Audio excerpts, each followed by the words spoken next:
रानी अपने सास यानी सुजाता को गिरवाई अपने पैरों पे और कालकोटनी माता बनकर राधिका को कहा वंसल परिवार से बाहर भगाने के लिए।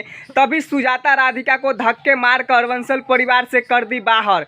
जी हाँ दोस्तों, आप सभी के फेवरेट सीरियल मन अति सुंदर का आ गया है नया एपिसोड और उस एपिसोड को लेकर आ गया हूँ आप सभी के बीच अपडेट देने।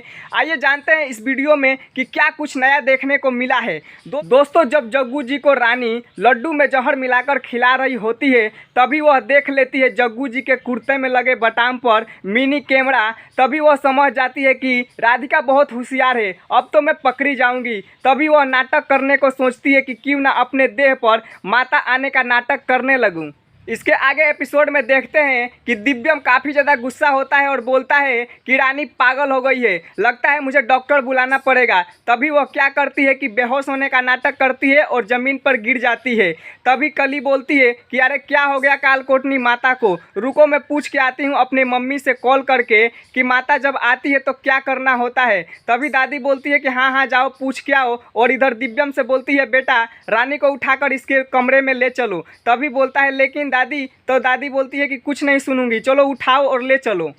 इसके आगे देखते हैं कि राधिका जग्गू जी की सेवा कर रही होती है। तभी सुजाता गुस्सा करती है और बोलती है कि तू इनके पास क्या कर रही है, चल मैं बोल रही हूँ मेरे साथ। तो राधिका को लेकर चली जाती है और बड़े भाई साहब को बोल देती है कि भाई साहब आप थोड़ा इनकी सेवा कर लीजिए।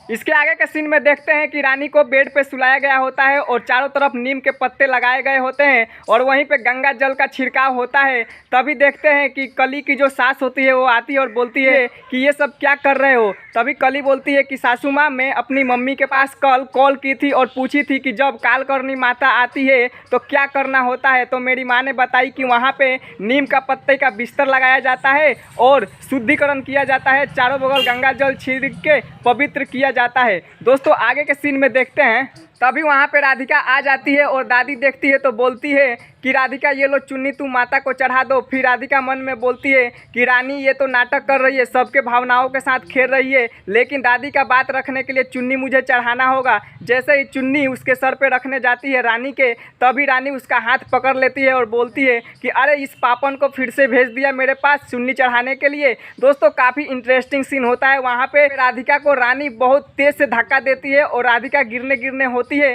तभी वहाँ पे दिव्यम आ जाता है और बोलता है आप लोग क्यों अंधविश्वास में पड़े हो। तभी दादी काफ़ी जोर से उसे भी डांट देती है, बोलती है दिव्यम माता के बारे में ऐसे नहीं बोलते। तभी कली को बोलती है दादी कि कली तुम जाओ माता को चुन्नी चढ़ा दो। कली बोलती है कि देखा माता का चमत्कार, आंख बंद है और माता सोई हुई है, कुछ देख भी नहीं रही है। तभी राधिका को रोक दी और चुन्नी नहीं चढ़ाने दी। फिर यह बोलने के बाद कली जाती है और चुन्नी चढ़ाती है। इसके आगे देखते हैं कि कली जब चुन्नी उड़ा देती है तभी दादी सबको इकट्ठा बुलाती है और सब पर जल छिड़काव करती है और बोलती है सबको आओ शुद्ध कर देती हूँ। इसके आगे वो जल छिड़काव करके सारे लोग चल जाते हैं, दरवाज़ा बंद कर देते हैं। फिर देखते हैं कि रानी सोई होती है और एक आँख खोलती है और बोलती है ये नाटक तो मैंने बचने के लिए किया था, लेकिन इस नाटक में लगता है मैं सफल हो जाऊँगी और इसी नाटक के जरिए राधिका यानी गोल मटर गोलगप्पा को बंसल परिवार से बाहर करके ही रहूँगी। फिर दोस्तों सीन आगे की तरफ जाता है। देखते हैं कि दिव्यम राधिका को खींचते हुए रहता है, यानी कि हाथ पकड़ के एक रूम में लाता है और बोलता है कि तुम्हें कैसे पता चला कि बाबूजी पर रानी इतना अत्याचार कर रही है। तभी वो सोचती है कि अगर मैं बताऊंगी तो माँ जी को डांटेंगे, इसलिए वह कुछ नहीं बताती है। वैसे भी राधिका के पास कुछ सबूत नहीं होता है तो नहीं बोल पाती है। तभी दिव्यम गुस्सा होता है और बोलता है कि तुम बहुत ज़्यादा आजकल नखरे दिखाने लगी हो, बताओ ये तुम दोगलापन क्यों कर रही हो। पहले मेरे नाम का मेहंदी लगा रही हो, फिर तुमने तलाक भी दिया है और व्रत भी भूखी हो। दोस्तों इस बात का जवाब देने वाली होती है राधिका।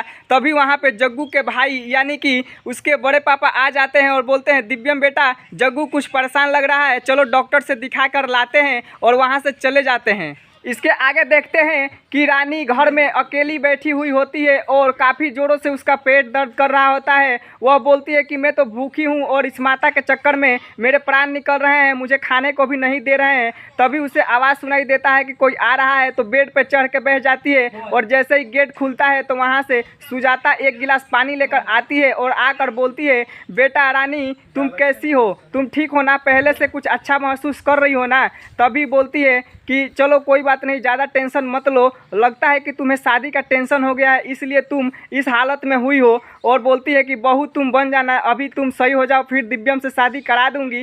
तभी बोलती है रानी कि मैं तेरी बहू नहीं हूँ, समझी, और एक गिलास पानी छीन के उसके हाथों से पी जाती है। तभी यह शोर सुन के सारे लोग आ जाते हैं वहाँ पे और माता को बोलते हैं माता जी आप गुस्सा क्यों हो गई। तभी बोलती है कि तुम लोग क्यों मेरा मजाक बना रही हो, मेरा भोग कौन लाएगा, तुम लोगों ने अभी तक मुझे भोग भी नहीं लगाया। और काफ़ी ज़्यादा गुस्से में रानी सबको डांटती है। तो दादी बोलती है माता जी अभी मैं आपके लिए भोग ला रही हूँ। तो बोलती है नहीं अभी तुम्हें लाने की ज़रूरत नहीं है, अभी इसको बोलो सुजाता को कि ये मुझे बहू क्यों बोल रही है, मैं इसकी बहू नहीं हूँ। और दोस्तों देखने को मिलता है कि वह गुस्से में खड़ा हो जाती है और सुजाता को बोलती है सुजाता मेरे पैर पड़ो, यानी कि मेरे पैरों पे गिरो। उसके आगे सुजाता बोलती है मैं तुम्हारे पैरों पे गिरूं। तभी वह काफ़ी ज़्यादा गुस्सा होती है। तब दादी बोलती है कि माता के पैरों पे गिरने में क्या रखा है। तो सुजाता गौर पर गिरने लगती है। उसके आगे देखते हैं कि बेड पे जाके बैठ जाती है और बोलती है सुजाता को कि सुजाता मेरी पैर दबाओ। दोस्तों यहाँ पे कली बोलती है कि काश मेरे ऊपर भी माता आती तो मेरी सास ऐसे ही सेवा करती। दोस्तों काफ़ी इंटरेस्टिंग सीन आ गया है आप सभी के मनपसंद सीरियल मन अति सुंदर में। इसके आगे देखते हैं कि सारे लोग जाते हैं खाना लाने के लिए। तभी रानी मना कर देती है, बोलती है मैं भी चलूंगी। तो सारे लोग पत्ता नीम का झाड़ते हुए और धूप दिखाते हुए लेके जाते हैं माता की जय कहते हुए। और आगे देखते हैं कि राधिका किचन में खाना बना रही होती है। तभी वहाँ पे इनकी एंट्री होती है। तो बोलते हैं लोग कि खाने को कुछ दे दो, माता आई हैं। तभी कली बोलती है अभी तो खाना बना ही नहीं है। रानी वहाँ पे गुस्सा होती है और फिर राधिका बोलती है कि खाना नहीं बना है लेकिन फल काट के रखी हूँ, आप लोग खा सकते हैं। तो वह देती है माता को। तो दोस्तों देखते हैं कि वहाँ पे रानी गुस्से में उस प्लेट को फेंक देती है जिस प्लेट में फल काट के राधिका देती है। इसके आगे सीन में देखते हैं कि रानी बोलती है कि तुम सारे पाप के भागीदार हो, इस लड़की के हाथ के बनाए खाना खाते हो, इसे जल्दी बंसल परिवार से बाहर करो, कौन लाया है इसे। तो सुजाता बोलती है कि माता जी मैं तो इसे बाहर कर ही दी थी लेकिन दादी पकड़ के लाई थी, तो अभी इस लड़की को बाहर करो। और रानी के कहने पर सुजाता एक बार फिर से उसे खींच कर लेके जाती है बाहर फेंकने के लिए, मतलब कचरे की तरह घिसेट के ले जाती है।